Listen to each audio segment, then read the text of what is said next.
What it is, y'all, it's your old boy Pilk, and I'm coming back today with no hat, but we are going to be talking about this incoming banner. I'm releasing this 24 hours early. Normally I release these the day of, but this is going to require a lot of processing power because these units are really interesting, okay? So, let's, I guess, just get down to it. So, Momo. I've been very vocal about how great I feel Momo is. She looks really, really, really good on paper, okay? 3829 for HP is a great stat. 2115 for physical is a great stat. 566 for endurance is a great stat. And 1218 for agility is a great stat. I don't think any one of those are like leaps and bounds better than anything in their category, but they are absolutely A-class stats in their, in this case, multiple S-class stats in their particular realms. Like, they're exceptional stats all the way around. Plus, you got to take into into account her passives, which we'll get to here in a moment. But let's talk about her skills first, because her skills, I think, are what really, for me at least, sell this. Okay, so skill 1 is a 53 MP cost. Ally strength and agility plus 35%. Then she gives herself, for 4 turns, mind you, then she gives herself strength and agility 75%. And 3 additional actions, and I believe that should also be for 4 turns as well, though it's not noted here, but it should be for 4 turns. And 3 additional actions, foes plural, low earth physical attack with ultra unguard rate. So she's got some really great kit here. Now, she doesn't have an elemental buff, but she does a strength buff, and strangely enough, an agility buff, but literally just to make herself, like, the fastest person around. She is about hitting stupid hard and just being really insanely quick. 75% agility buff on already having 1200 is going to make her, if not the fastest person on any team, pretty darn close. I'm having a tough time thinking who would be quicker than her once that buff is engaged.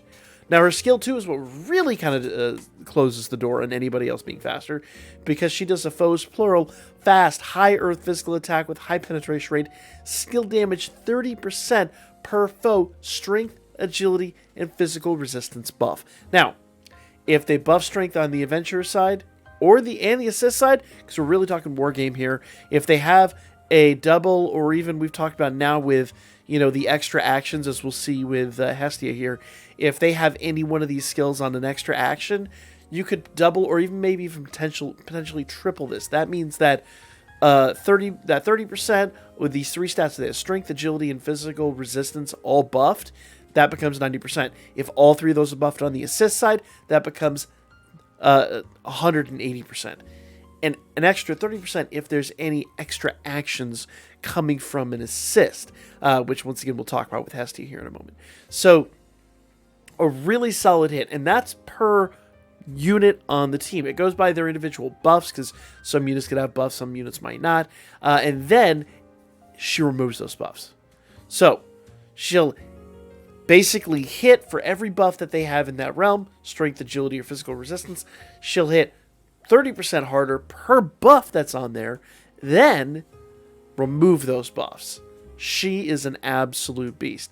And here's the crazy part about that. Since it is an agility buff thing, she might not be the first person to hit, but when she does hit, they're gone. All those buffs are gone. And I promise you, if you do max this unit out and you throw her on your wargame team, you will come up against her at some point in time in your wargame builds.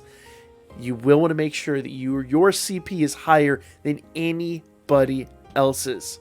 So save that CP. That is also worth noting, and I didn't talk about that last week with the new banner, but Momo here is fresh CP. That means that's a potential 450 free-to-play Iris, maybe even slightly more than that realistically.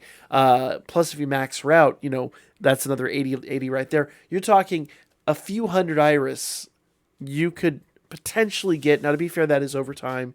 You're not going to get all 450 right out of the gate. That's going to take a really long time to accrue, because that's assuming that you get her completely leveled up in the abilities, or I'm sorry, in the CP department. And that, realistically, you know, if you get her to level 30 or even like high 20s, you're doing really good, probably better than most people. But, you know, much above that, it's gets into those like vanity rewards that I always talk about.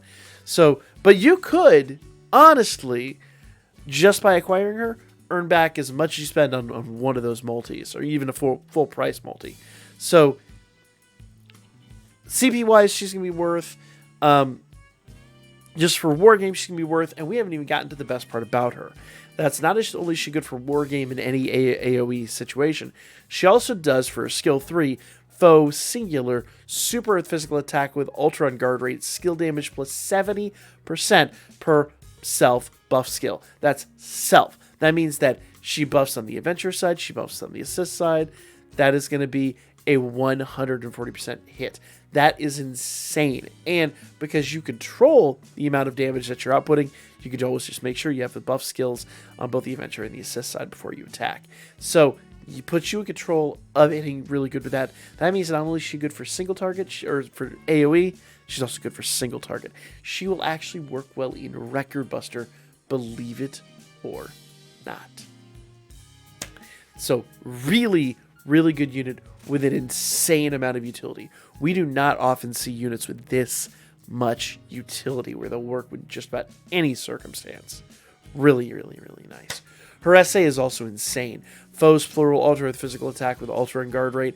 Contemporary great strength boost. No percentage, but she has earth resist down 60% for 3 turns. So she's going to debuff earth or debuff their earth resistance, incurring more elemental damage. Now, unfortunately, she doesn't give herself an earth attack buff, but you know how this works by now. You're going to put somebody on the team that's going to give 100% earth attack. I think we have maybe just one, that does earth attack damage 100% of their SA, and that's what you're going to put on the team anyway. So, or you're going to have some kind of earth element buff on their SA, and she's basically just going to be the icing on the cake that lets everybody hit harder.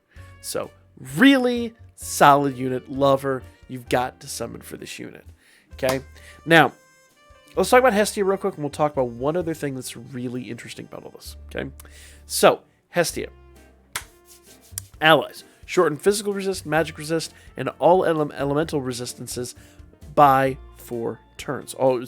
Shorten all elemental resistance debuffs by 4 turns. So any debuff that's physical resist, magic resist, or elemental resistance is going to be decreased by 4 turns as soon as she comes into battle. So the way you use a unit like this is you put her on slot 4 or slot 5 or slot 6, and that way when a unit is taken out of battle, for me I always run somebody on the front line that's level 1, so that way they are taken out of battle darn near immediately, and then Hestia can come in turn 2 and then get rid of all those debuffs on your opponent. Now here's the best part about her.